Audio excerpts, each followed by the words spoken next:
popular alcoholic beverage. A complex mix of water, malts, hops, and yeast, along with the correct temperature, results in lagers, wit beers, IPAs, and stouts from small to large breweries near you. Beer is not created by itself. It arises from a mixture of science, imagination, and creativity. Let's talk about the ingredients that makes beer. How we mix all those ingredients to actually have beer.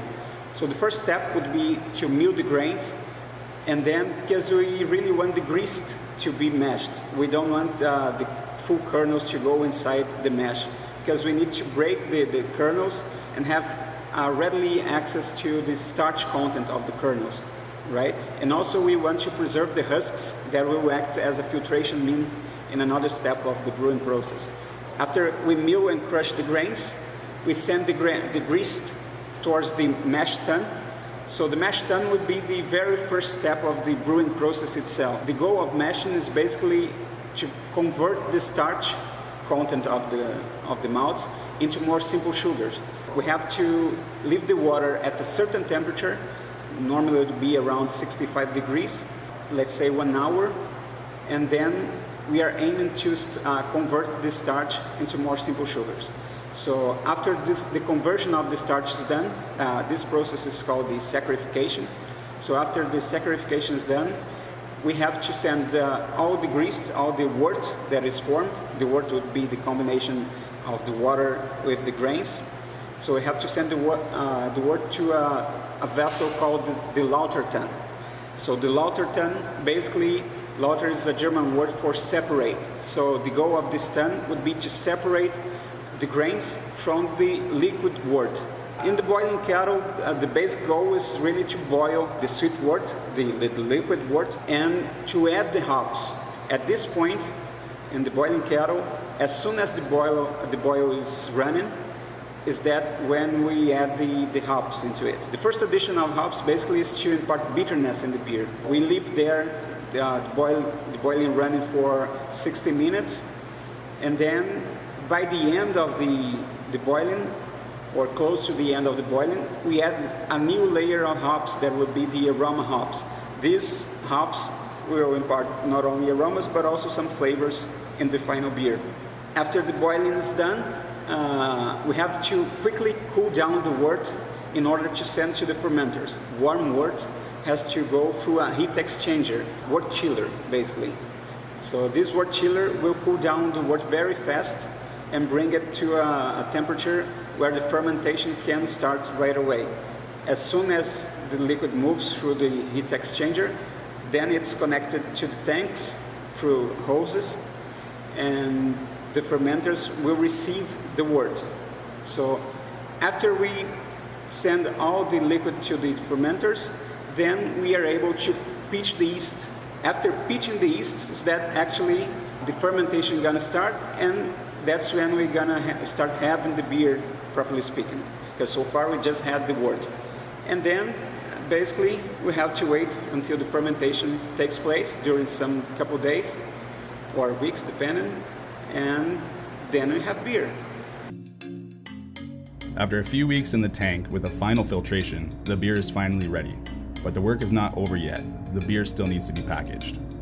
The packaging process here, we have our canning lines that normally we need around 3 people working on it at a time, because it's really a team effort, packaging process. Someone will be loading the cans from one end of the canning line. Someone else will be operating the machine itself, and another person will be casting the beers out and putting into some cases and wrapping them on the heat tunnel. Normally, around 12 to 16 beers per minute are made in our canning lines. We have 1 case of beer every 2 minutes, basically. So it's a very efficient process. So it's more efficient actually than bottling. That takes a longer period of time. That's one of the reasons that not only us, but also the whole industry is going towards the canning instead of bottling right now. Competing side by side with big breweries, there is a class of small breweries like Lake Wilcox Brewing Company. So Lake Wilcox Brewing was fundamentally a company that started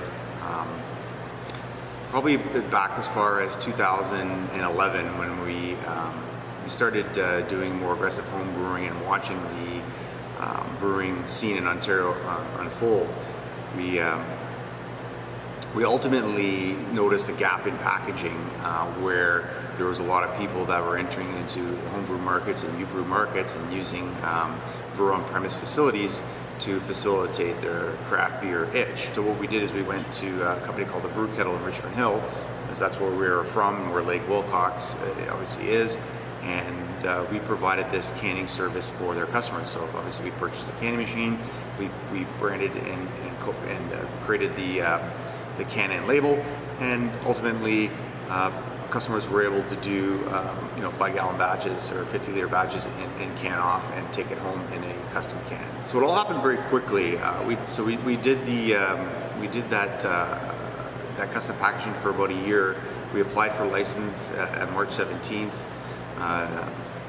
2015. We were successful. By April, we had a brewing license, and ultimately we said, now we need beer. We have to go make beer. Where are we going to go make this beer? We found this space here in Vaughan, and ultimately it was a good location close to Vaughan Mills. It had good street traffic. It was close to Wonderland. It's right off the 400 highway. There's a lot of connections to that we could make back into the community. So that's ultimately why we're here today. So beer is no longer only seen as a refreshing drink for a summer day.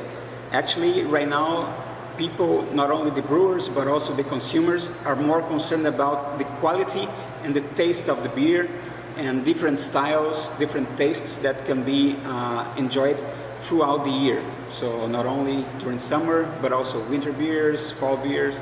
During summer, lager beers and easy drinking beers are more consumed because of the weather, for sure. So people will want something that is potentially more refreshing. So let's say craft lagers, pilsners, radlers. When the fall and winter comes, people normally like more robust type of beers. So people go towards stouts, porters, dark beers in general.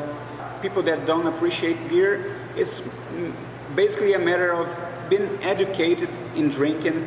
Maybe try to start by drinking a more approachable beer, like lagers, wheat beers. Wheat beers are a good example because they have more sweetness, slightly more body that would make different from the regular beers. And it's just a matter of time and tasting, and give the chance of the beer to really get you, and trying to understand the taste and aromas, and really start appreciating it.